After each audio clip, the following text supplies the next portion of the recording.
কেন আপনি ওনার মুখোশ টানতেলেন কেন চাচি বলুন চাচি মুখোশ টানতেলেন আপনি কে আপনি কে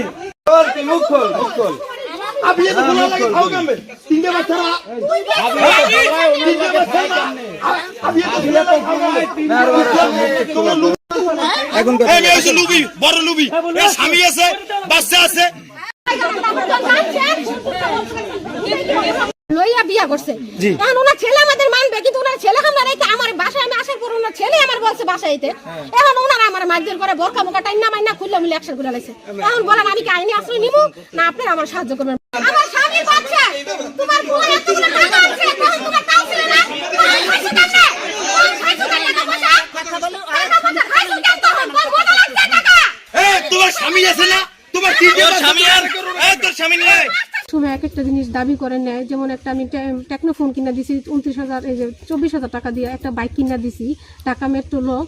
এই 60 23 90 তারপরে দুইটা আংটি কিনা দিছি পরে এককালীন 5,75,000 টাকা দিছি ব্যবসা ক্ষেত্রে যাতে ও ব্যবসা করে আমার নিয়ে আলাদা রুমে আলাদাভাবে থাকবে এরপরে আবার বিভিন্ন সময় ব্যাংক থেকেও আমি ওরে মানে আমার ব্যাংক থেকেও টাকা তুলে নিছে এগুলোর আমাদের কাছে কাগজপত্র আছে তারপরে তার বড় ভাইও আমার কাছ থেকে 20 লক্ষ টাকা ব্যবসার ক্ষেত্রে নিছে এটা তার বড় ভাই শাকিল গাজী এখন এত কিছু নেওয়ার পরে যখন এগুলো আমার স্বামী জানতে পারছে হ্যাঁ আমার স্বামী জানার পরে আমার অ্যাকাউন্ট দেখছে অ্যাকাউন্টে কোনো টাকা নাই তখন আমার স্বামী আমার জিজ্ঞাসা করছে টাকা পয়সা কী করছো তখন আমি মানে একরকম বাধ্য হয়ে বলছি আমি শাহিন রে ওরে দিছি কিসের জন্য দিছো তা আমি বলছি যে ও আমার নিয়ে সংসার করবে এরকম দিয়েছে আমি এখন ও তো বাগুড়া এখন ওরা তো আমি খুঁজে পেতেছি আমি টাকাও পাইতেছি না তা ওরে খোঁজার জন্য ভাই আমি এই পর্যন্ত ওদের ফ্যামিলির সাথে অনেকবার যোগাযোগ করছি ওনাদের ফ্যামিলির কাছ থেকে আমি কোনোই রেসপন্স পাইনি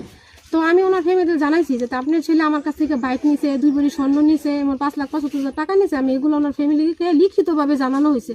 কিন্তু ওনারা বলছে যাতে এটা আমার কোনো নাকি প্রমাণ নেই তাই প্রমাণ নাই তারপর এই পর্যন্ত পরে শাহিন রে পলাতক এখন আমি ওনাদের বাসায় আসছি বিষয়তে কিন্তু আমার এই বিবাহ না করে তারা ছেলেকে আরেক জায়গায় বিয়ে করেছে এই মাসের 3 তারিখে তা আমি জানতে পারি আমি তাদের বাসায় আসি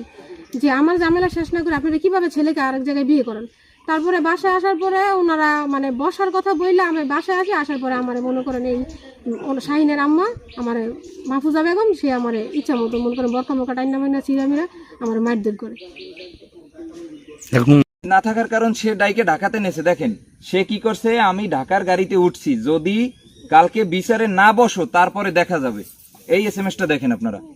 এই যে লাস্টের এসএমএসটা এখন সে বলতেছে এটা নেট সমস্যার কারণে এসএমএসটা লেটে আসছে এখন তাইলে আমি কি আবার শাহিনকে বাড়িতে ডাইকে আনতে পারি শাহিনকে আমি বলছি তুমি তাইলে ঢাকায় থাকো আমি এলাকায় যেয়ে সালিশদারদের সাথে আমি বসি কথা বলি তারপরে তোমারে নিয়ে আবার ঢাকাতে এই সমাধানে বসা হবে শাহিন কি